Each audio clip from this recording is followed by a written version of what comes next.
What's going on, YouTube? It's Easter Sunday. It's a beautiful day. If you celebrate Easter, it's uh, happy Easter. I don't know. It's not. I don't know. Good Easter to you. It's a pretty day out. It's nice and cool, which is not always the case in South Georgia, but it's nice today. Glad you're here. It's time for another episode of Big Rob's House of Entertainment and no Chinese food. I'm Big Rob, so that works out well.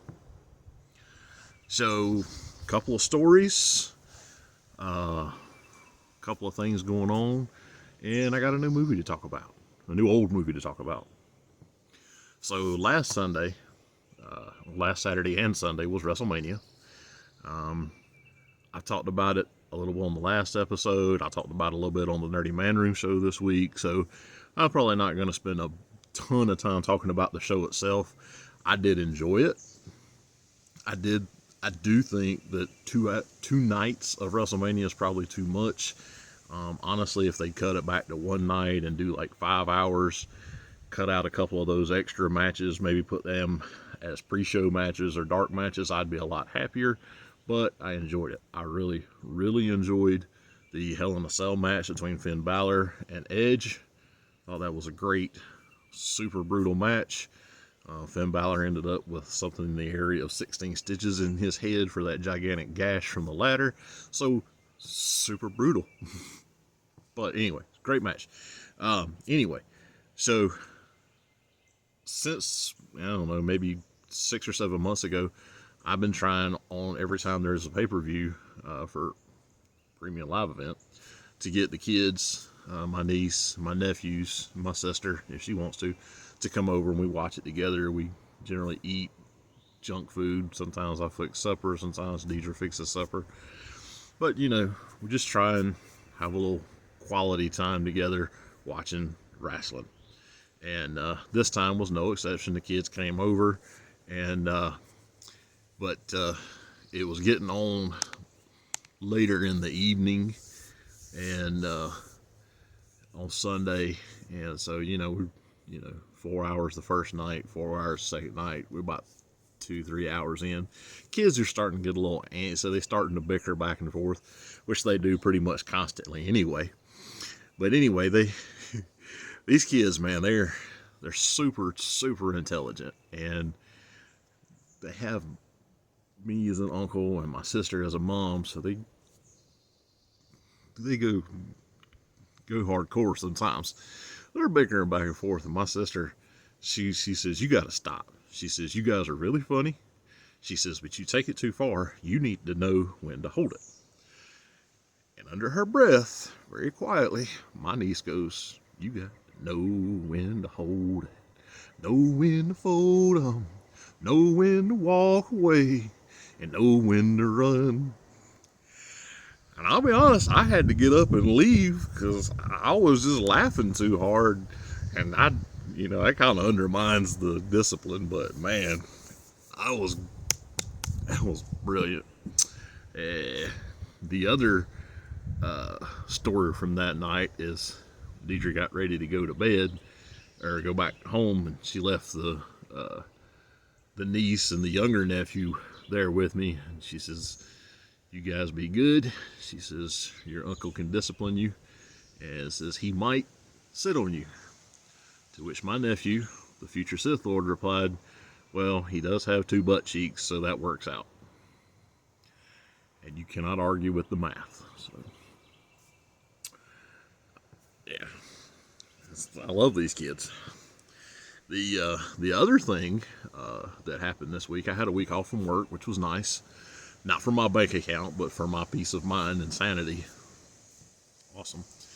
And so I decided to hang out with the kids and just give them a day that we could do whatever. I'm a full-grown adult with a truck and a bank account and a debit card, but very, very little sense of propriety or responsibility. When I was a kid, if somebody insane like that had asked me, "Hey, you want to go do something?" I would have jumped at the chance. So, but anyway, I decided I'd hang out with the kids. I thought we may go hit up GameStop and go watch a movie, something like that. Not these kids. But that's cool. I had a great time with all three of them. But all three of them, at one point during the day, we were in my truck driving. And I'll show you a picture here in a minute. I drive a Ram 1500, and it's got a knob control for, well, the stereo, the air conditioning, and also for the transmission. My old Ram didn't have that. When I get this one, yes, it took a little bit of getting used to, but it doesn't bother me. I can figure things out. Anyway, I'll show you what it looks like in a second here. I'll pop a picture up. At one point during this trip, all three of these kids looked at me and says, "Hey, I got a question." Okay. When you go to turn the radio down, you ever shift it into neutral? No. No, I don't. Now, the niece has already burned me with that at least once. And so now I do have to pay attention when I go to turn the radio down, which is rare because I keep it cranked up to 11 usually. That's a Spinal Tap joke. Anyway, so that's my story. That's my stories for the week. So, this week's movie is one of my favorites because it is so bad that it's good. This is Brandon Ruth, Dylan Dog, Dead of Night. This movie came out somewhere around 2011. I guess it's out of print. I'm not sure. I can't find it new anywhere. Tons of auctions on eBay. You can find it on like Walmart or Amazon, but it's like third-party sellers that are selling used copies. If you're interested in a copy for yourself, you can also get it on Vudu and Amazon digitally. It's like $8 to buy, $4 or $5 to rent it. It's not very expensive, but to try and find a new copy sealed is difficult. I know mine came from eBay because I couldn't find a new copy anywhere, but that's okay. Thoroughly enjoyed it. So like I say, 2011. It's not near as old as some of the other movies that I've done, but very much a camp B-movie type thing. It is very, very loosely based on an Italian comic book called Dylan Dog. And it's kind of like the name, how he dresses, and the fact that he's a paranormal investigator, and then everything else is just out the water. So the movie, it stars Brandon Ruth as Dylan. Brandon Ruth, this is after his Superman Returns stint, after his Scott Pilgrim stint, before his Arrowverse stint. It's about the same time that he was playing Shaw on Chuck. And if you've never watched Chuck, that is an amazing TV show. I know it's on digital. I think on HBO Max and possibly Amazon. Anyway, that's an amazing show. It's like 5 seasons. Very, very worth it. Zachary Levi plays as Chuck. Yvonne Strahovski. I can't remember his sidekick's name. Anyway, Brandon Ruth is a reoccurring character in that as well. Anyway, so that's Dylan. Elizabeth Ryan is played by Anita. I don't know how to say her name. Last name Bream. I don't know. It's Icelandic. I don't know. She's been in a few movies. She was in Journey to the Center of the Earth with Brendan Fraser. A few other things. She's cool. She's a pretty good actress. Pretty lady. I don't know much about her other than that. And like I said, I'm probably saying her last name wrong, so I apologize.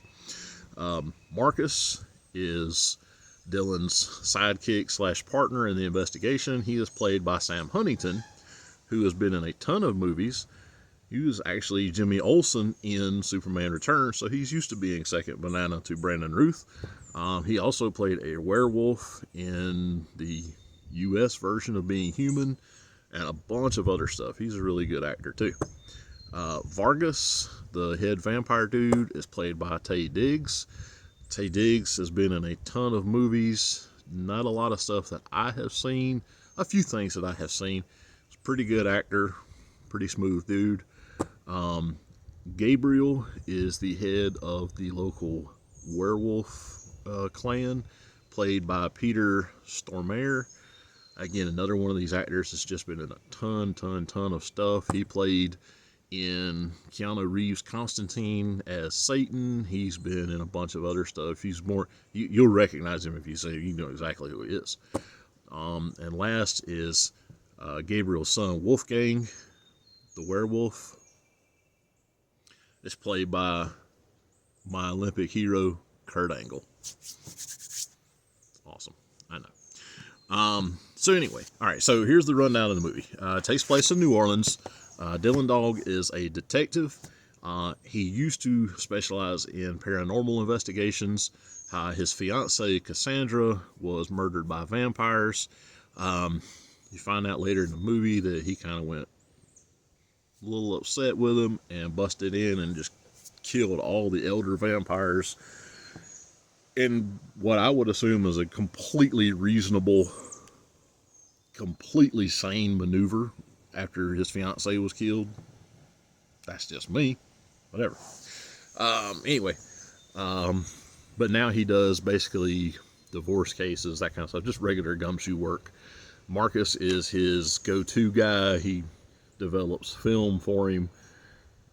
Not that old, but it is kind of like early digital photography days. But Dylan Dog, the characterization, he doesn't like that kind of stuff. He prefers film and paper and pen.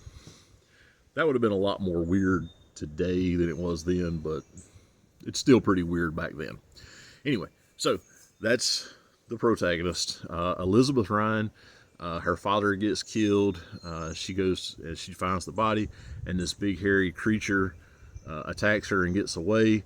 So she goes and seeks out Dylan Dog because she heard that he is a paranormal investigator. She wants to hire him to find out who killed her father, because obviously the cops don't believe that a big giant hairy monster creature killed him. Oddly enough. All right, so Dylan blows her off because he doesn't do paranormal investigations anymore. He just does normal detective work. Okay, so Marcus, his partner, lackey guy, gets killed. Dylan thinks it's the same monster because it's a similar bite pattern. And so then he decides, okay, you know what?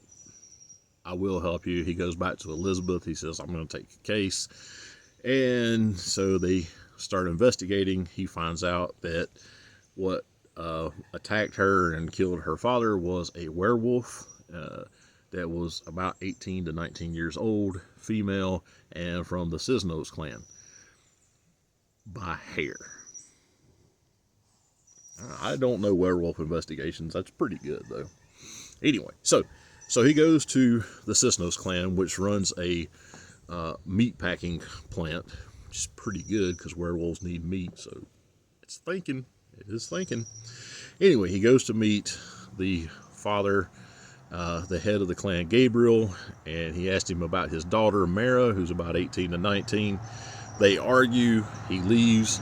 Wolfgang attacks him, and he knocks him out with a knuckle duster made of silver, because werewolves don't like silver. Okay, so goes to an investigation, and he finds Mara. She has already dead. He gets attacked by a vampire, goes back to Elizabeth, and they start talking and things, and she finds out that there's one thing that's missing from her father's stuff, and it is something called the heart. It's this giant cross with a red ruby looking thing in the center called the heart. So, okay, that's what the werewolf was apparently after. All right, so then they get attacked in Elizabeth's house by more vampires, because, you know. All right, so then next thing you see, he goes to the morgue to check on Marcus because, again, he thought it was attacked. and killed by the same thing. Marcus wakes up in the morgue. He's a zombie. What bit Marcus was a zombie.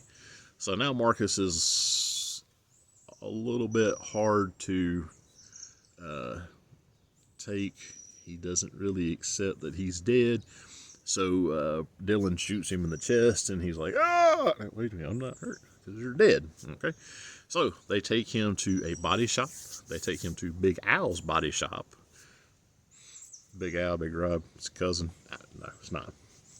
Anyway, they get him a loner arm, and he also talks to Big Al and finds out that Vargas, the leader of the vampires in New Orleans, was also after the heart. All right, so he goes to see Vargas and talks to him about the heart. Vargas tells him to get lost while he still can. So then Dylan goes to see an old vampire named Borelli. Borelli finally explains what the heart is. The heart is actually the heart of Belial. And back in the day, Belial terrorized the planet. Finally, a bunch of monster hunters got together. They captured him somehow, I don't know. But they imprisoned this cross. The red part in the center is the blood of Belial. And so the myth is that if you stab the heart of Belial into a undead creature, vampire, werewolf, zombie, etc., that they will, the blood will go into them. They'll transform into Belial.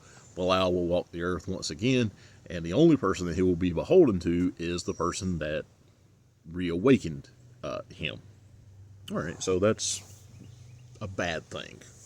So now this is what we've got to stop. This is what Dylan's deal is. So, all right, so cool. All right, so the only way to kill Belial is you have to kill whoever summons Belial, kill the master, and that will kill the body. They didn't really explain that very well, but it'll kill the body. Okay. All right, so Dylan goes searching for the heart of Belial. He finds the heart. The vampires have gotten it, and they have it hidden in one of their sleeper cells. A bunch of elder vampires that I guess they trade out, kind of like the vampires in Underworld, that some of them hang out for a little while asleep while the others are working. Didn't really explain it. I'm just assuming it's a similar situation. Anyway, so he gets the heart, and it's fun fact, it's with a vampire named Sclavi, who is the guy that wrote the original Italian comic book Dylan Dog. Sclavi was his name. So just kind of a little nod there, a little Easter egg. All right, so anyway, so they get the heart, and then they get attacked by Vargas and his minions, as you do. And so Vargas steals the heart, kidnaps Elizabeth, and he entombs Marcus and Dylan in an actual legit tomb. If you've ever been to New Orleans, there's tombs everywhere. It's very easy to find a random tomb. It's convenient, okay? So anyway, they get out, and they go to confront Vargas and stop him. Meanwhile, Vargas has plans to turn Elizabeth into a vampire so that he can then stab her with the heart of Belial and turn her into Belial. She's a human. Humans can't become Belial, only monsters or creatures or undead, whatever you want to call it. Well, Elizabeth turns the tables on Vargas because it turns out that she and her family are an order of monster hunters from way back. All right, so she turns the tide on Marcus, beats the crap out of him, chains him up. Dylan realizes this partway through as they're going to rescue her. He's like, "Oh, she's the bad guy." All right, so anyway, it's written better than that. I'm paraphrasing. Anyway, so they go and confront Elizabeth now, and she goes ahead, she stabs Vargas, and he starts transforming into Belial, massive solid black demon, and they fight. He beats the crap out of Dylan, and beats the crap out of Marcus a little bit. And anyway, Elizabeth tells him, "Stop, don't kill Dylan," to go kill her enemies outside. And he's like, "Nope, I'm going to kill anybody that's in my way, including my master." So he beats her up. Anyway, they start fighting again. Elizabeth runs. And when she gets outside, she gets cornered by a wolf gang and some other werewolves. They attack her. She attacks back. They end up killing her, which at the same time kills Bilal's form. Turns back into Vargas with a giant cross sticking out of his back. Dylan pulls the cross out, gives the cross to Wolfgang. Said, "Here, I trust you to keep this safe." They leave with the heart.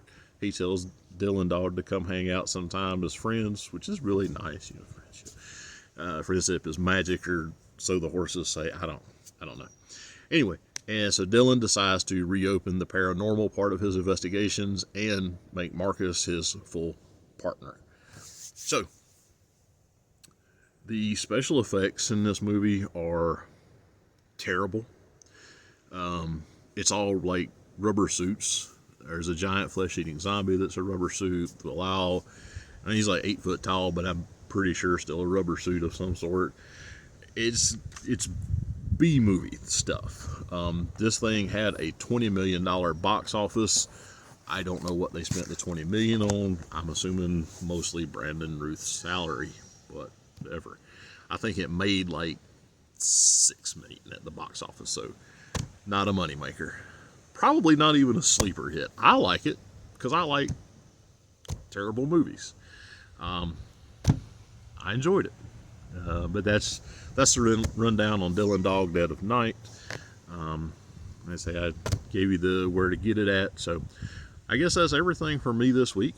I appreciate you tuning in. I want to give a quick shout out to the Zone Collectables. They're at 305 Main Street in Tifton, Georgia. You can also find them online on the Zone Collectables on Facebook or thezonecollectables@gmail.com. Check them out for all your nerdy needs. I went there this past week, and just like every time I go in, 1,000 things that I had never seen before that I really, really wanted. They are super nice, great people, so much awesome stuff. Check them out when you get a chance. Also wanted to give a shout out to my buds Hassel and Monster over at the Nerdy Man Room show. I was blessed enough to be able to film a couple of episodes with them this past week or two because of the way work lined up, so that was awesome. Go check them out. They are, I think, 200 subscribers in around. They are trying to get to 250, and they will be doing a really awesome giveaway whenever they hit 250. So go check them out. I'll put their details on the screen here at some point. And but they're on YouTube. They are also on Roku on the Southern Joy Media channel. You can check them out there. And also shortly, hopefully this week maybe, I will be on there on the Southern Joy Media channel. I'm going to go in with Hassel. Hassel's been doing a review show, Hassel's Reviews.